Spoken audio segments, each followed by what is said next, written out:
تو قرآن کریم تو مومنوں کی 2 ہی مثالیں بیان کرتا ہے یہاں، تیسری کسی قسم کا ذکر نہیں کیا گیا۔ تو اگر آپ کو مریمی حالت پسند نہیں تو فرعون کی بیوی بن کے دکھائیے، پھر وہ کیسے بن کے دکھاتے ہیں۔ اور نہ اگر فرعون کی بیوی بن سکتے ہیں، نہ مریم بن سکتے ہیں، تو پھر دائرہ ایمان سے آپ باہر نکلتے ہیں، کیونکہ یہ آیت مومنوں کو ان 2 قسموں میں سے کسی ایک میں ضرور داخل کرتی ہے۔ امر واقعہ یہ ہے کہ نہ ان کی قرآن پر نظر، نہ حضرت اقدس محمد مصطفیٰ صلی اللہ علیہ وآلہ وسلم کی تعلیمات اور سنت کی فہم، نہ اپنے گزشتہ بزرگوں اور علماء کی تعلیمات اور ان کی تفاسیر قرآن پر ان کی نظر ہے۔ اگر ان تمام امور پر نظر ہوتی تو تصور بھی نہیں کر سکتے تھے اس قسم کا حملہ کرنے کی۔ اس آیت کریمہ کو ایک دفعہ میں نے ایک مخالف مولوی کے سامنے اس طرح رکھا تھا، میں نے کہا دیکھیں آپ نے تو تمسخر اڑایا ہے حضرت مسیح موعود علیہ السلام کا،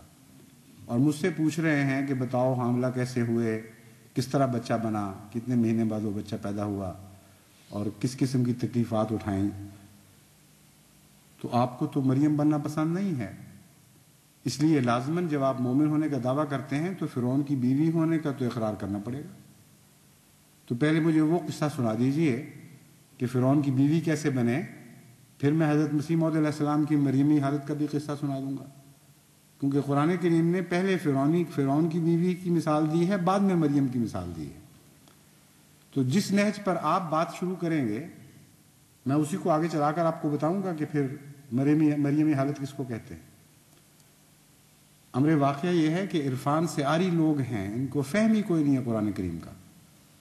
ورنہ ایسے حملے نہ کرتے جن کے نتیجے میں قرآن ان پر پھر جوابی حملہ کرتا۔ بات یہ ہے، اور میں نے ان کو بھی سمجھایا، میں نے کہا اس میں تمسخر کی بات نہیں ہے، آپ کو میں سمجھاتا ہوں کہ قرآن کریم کہنا کیا چاہتا ہے۔ قرآن کریم آپ کو یہ بتانا چاہتا ہے کہ مومن ادنا حالت کے بھی ہوتے ہیں اور اعلیٰ حالت کے بھی ہوتے ہیں، اور سب سے ادنا حالت کا مومن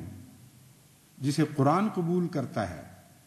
اور جو آن حضرت صلی اللہ علیہ وآلہ وسلم کی طرف منسوب ہونے کا دعویٰ کرتا ہے، اس سے نیچے اس کی حالت متصور نہیں ہو سکتی۔ وہ فرعون کی بیوی جیسا مومن ہے، ایک بہت بڑا جابر بادشاہ اس کا خاوند تھا، ایک عظیم سلطنت کا سربراہ، اور اتنا مغرور اور اتنا متکبر کہ وہ آسمان کے خدا کو بھی چیلنج کیا کرتا تھا۔ وہ حامان سے کہا کرتا تھا کہ میرے لیے ایک عمارت تعمیر کرو تاکہ میں بلندیوں پر چڑھ کے دیکھوں تو صحیح وہ خدا ہے کون جس کی منہ سے باتیں کرتا ہے۔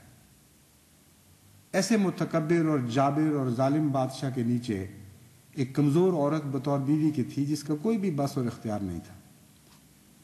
لیکن قرآن فرماتا ہے کہ اس نے پھر بھی اپنے ایمان کی حفاظت کی اور پھر خدا کے حضور گریہ ازاری کرتی رہی اور دعائیں کرتی رہی اور دعاؤں سے طاقت حاصل کرتی رہی کہ اے اللہ تو بھی میرے ایمان کی حفاظت فرما اور اس جابر اور ظالم بادشاہ کو میرے ایمان پر فتح نصیب نہ ہونے دے۔ کتنی عظیم الشان مثال ہے، لیکن عرفان سے عاری، قرآن سے نابلد لوگوں کے لیے محض ایک تمسخر کی حیثیت رکھتی ہے۔ بہت عظیم الشان مثال ہے، مگر قرآن کریم فرماتا ہے کہ یہ عظیم الشان مثال میرے محمد کے غلاموں میں سے ادنا غلاموں پر صادق آتی ہے، ان کے اعلیٰ پر صادق نہیں آتی۔ جو سب سے کم درجہ رکھتے ہیں، جو سب سے کم مقام رکھتے ہیں امت محمدیہ میں، وہ اس شان کے لوگ ہیں کہ جو ظالم سے ظالم اور جابر سے جابر بادشاہ کے مقابل پر اپنے ایمان کو ہاتھ سے جانے نہیں دیتے، اور ان میں سے جو اعلیٰ درجہ کے لوگ ہیں، جو صاحب عرفان ہیں، جو اولیاء اللہ میں شمار ہوتے ہیں، ان کی مثال فرماتا ہے کہ ان کی حالت تو مریم کی سی ہوتی ہے۔ مریم وہ عورت تھی جس کے نزدیک کسی قسم کے شہوانی خیالات کبھی نہیں پھٹکے، جو کلیتاً ہر قسم کی شیطانی مس سے پاک تھی، اور اگرچہ بیاہ شادی کے بعد یہ تعلقات قدرتی اور طبی ہوتے ہیں اور انہیں شیطانی نہیں کہا جاتا، جو پاک باز لوگوں کے تعلقات ہیں ان کو شیطانی نہیں کہا جاتا، لیکن مریم کی حالت تو ایسی تھی کہ وہ اس حس سے ہی ناآشنا تھی، اس جذباتی انگیخت سے ہی ناآشنا تھی، اور اپنے نفس کی کوئی بھی اس کے اندر ملونی نہیں تھی۔ اس کے باوجود اللہ تعالیٰ نے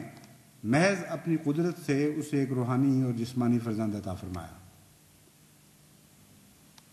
بس خدا تعالیٰ یہ بیان فرماتا ہے کہ میرے مومن بندے جب نئے مراتب حاصل کرتے ہیں اور نئے مقامات تک پہنچتے ہیں تو اس میں ان کی نفس کی ملونی کا ادنا سا بھی دخل نہیں ہوتا۔ کسی شیطان نے ان کے اندر یہ ان کے کان میں نہیں پھونکا ہوتا کہ اٹھو اور اپنے بلند مقامات کا دعویٰ کرو۔ کسی نفسانی خواہش اور انانیت نے ان کو اس بات پر نہیں اکسایا ہوتا کہ تم بلند مقامات کی خواہش کرو، وہ تو زمین پر بچھے ہوئے عاجز لوگ ہوتے ہیں خدا کے۔ ایسے عاجز بندے جن کو مراتب اور مقام عطا بھی فرمائے جائیں تو پھر بھی وہ کہتے ہیں کہ میں خاکی ہوں میرے پیارے، نہ آدم زاد ہوں بشر کی جائے نفرت اور انسانوں کی آل۔ ایسے لوگ جب دعوی کرتے ہیں تو ہرگز اپنے نفس سے نہیں کرتے۔ ایسے لوگ اس وقت دعویٰ کرتے ہیں جب آسمان سے ان میں روح پھونکی جاتی ہے اور وہ مجبور کر دیے جاتے ہیں اور خدا کا حکم ان پر نازل ہوتا ہے، اٹھو اور اپنی ایک نئی پیدائش کا اعلان کرو۔ ان میں سے وہ عیسیٰ پیدا ہوتے ہیں جو آپ بھی زندہ ہوتے ہیں اور لوگوں کو بھی زندگی عطا کیا کرتے ہیں، جو مرتی ہوئی قوموں کو سنبھال لیا کرتے ہیں۔ کتنی عظیم الشان مثال ہے جسے ظالم قوم نے ایک تمسخر کا نشانہ بنا لیا۔ بس ان کے لیے دو صورتوں میں سے ایک تو بہرحال قبول کرنی ہوگی۔ اگر مریم تک کے مقام تک پہنچنے کی توفیق نہیں تو فرعون کی بیوی کا مقام ہی حاصل کر کے دکھائیں، مگر افسوس کہ اکثر ان میں ایسے ہیں جن کو وہ بھی توفیق حاصل نہیں۔ جبر سے کسی کا دین بدلوانے کی کوشش تو ضرور کرتے ہیں، مگر جبر کے مقابل پر اپنے دین کی حفاظت کی کوئی توفیق، کوئی ہمت میں باقی نہیں۔ ایک جابر کی پرستی شروع کر دیتے ہیں،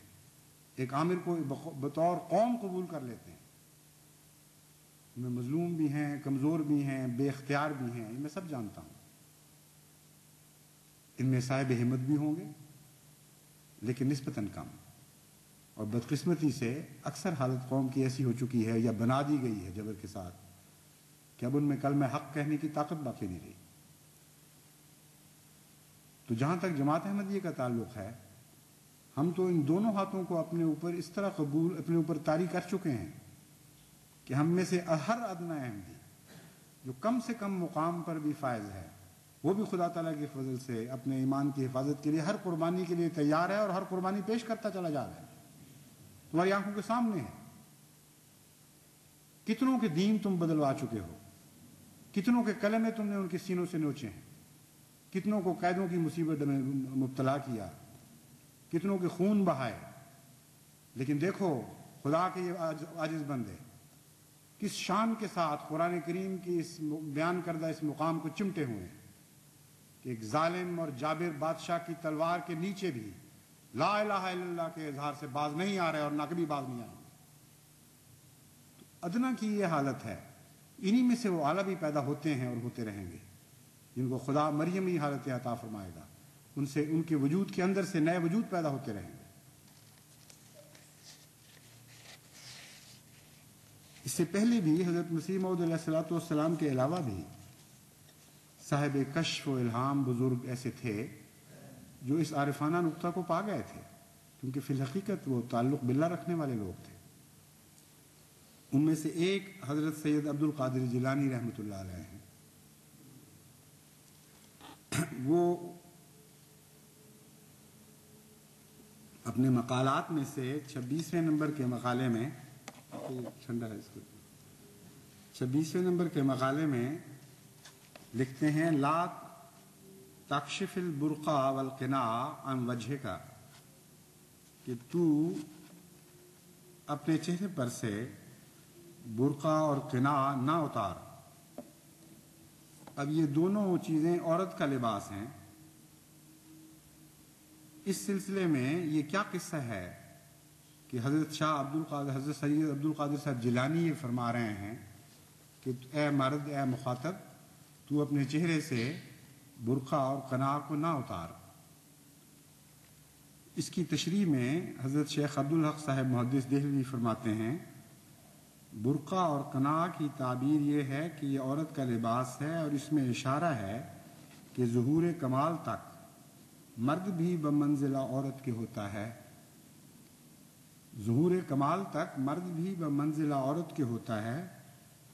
اور اس کا دعوی مردانگی درست نہیں۔ پس وہ جو پہلی حالت ہے جس میں ایک پاکیزگی تو موجود ہے لیکن اس پاکیزگی نے ایک نئے وجود کو بھی جنم نہیں دیا، اسے مریمی حالت کہا جاتا ہے، اور گزشتہ بزرگان امت بھی اسی طرح قرار دیتے رہے۔